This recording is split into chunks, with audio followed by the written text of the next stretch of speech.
waxaan isleenahay runtii madaxweynuhu fikradan asalkeedii isaga lahaa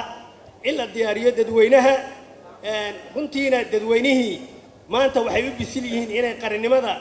iyo ummadnimada ay ka qayb qaataan waan ognahay madaxweyne hoteelada la fadhiyo waa been waxba kama jiraan waan ognahay hoteelada mishaarnimo lagu hayaa waxba kama jiraan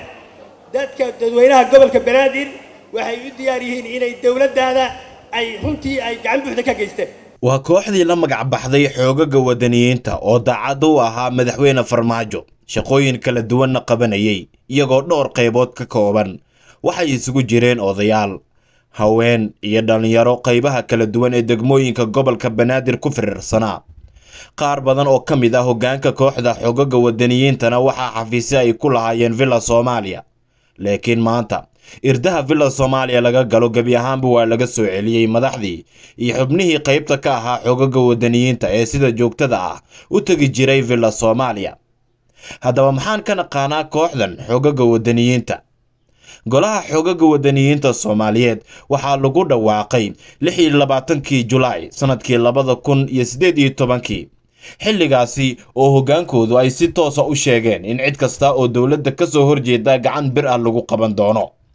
degmo kasta oo ka tirsan gobolka Banaadir xubno iyaga ka mid ah ayaa ku sugnaa kuwaasi oo sheegay inay ka shaqeynayaan sidii dawladnimada dadka loogu hanuunin lahaa isla markaana dadka dawladda ka soo horjeeda waxay u arkayeen xoogaga wadaniyiinta inay yihiin kuwa aan wax raad iyo sal ah ku lahayn guud ahaanba dawladnimada laakiin ay tahay mashruuc cusub oo madaxweyne Farmaajo xilligaasi uu la yimaaday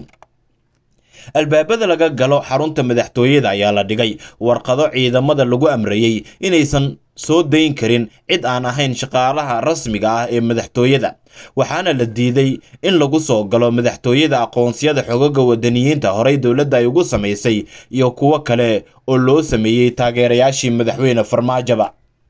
ciidamada ilaalada madaxtooyada ayaa fuliyay amarka la dul dhigay waxaana ay saakay celiyeen xoogaga wadaniyiinta iyo xubno kale oo aad loo yaqaano isla markaana awood badan ku dhex lahaa Villa Soomaaliya 5 sano aynu ka soo gudubnay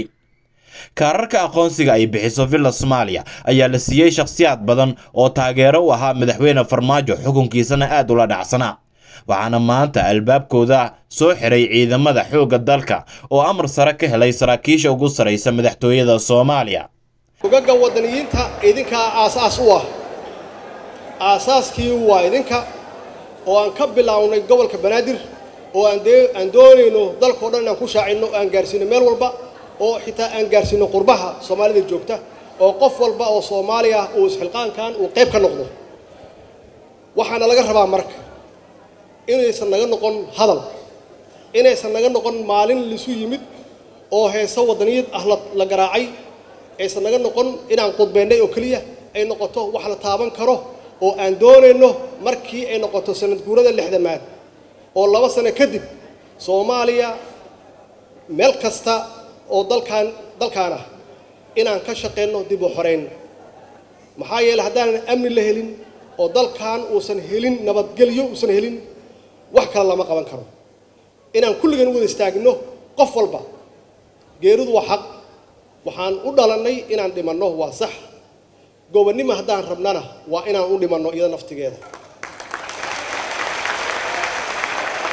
shaqaalaha rasmiga ah ee madaxtooyada Soomaaliya ayaa sidoo kale la filayaa in maalmaha soo aadan isbedel xoogan lagu sameeyo qaarkood la kala wareejiyo halka ay ka shaqeynayaan loona wareejiyo meel kale halka qaarna ay suuragal tahay in la ruqseeyo oo shaqadu ay ka tagaan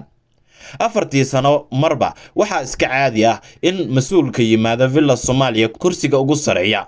uu isbedel ku sameeyo guud ahaanba shaqaalaha Villa Soomaaliya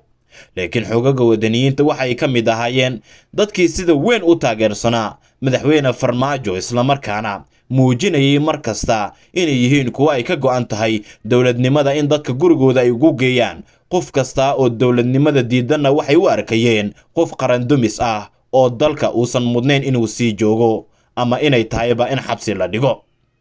muuqaalkan haddii aad dhameysatay oo ay tahay markii ugu horeysay oo aad soo booqatay page-kayga like iyo follow dheh sii share garay muuqaalka maadsanideen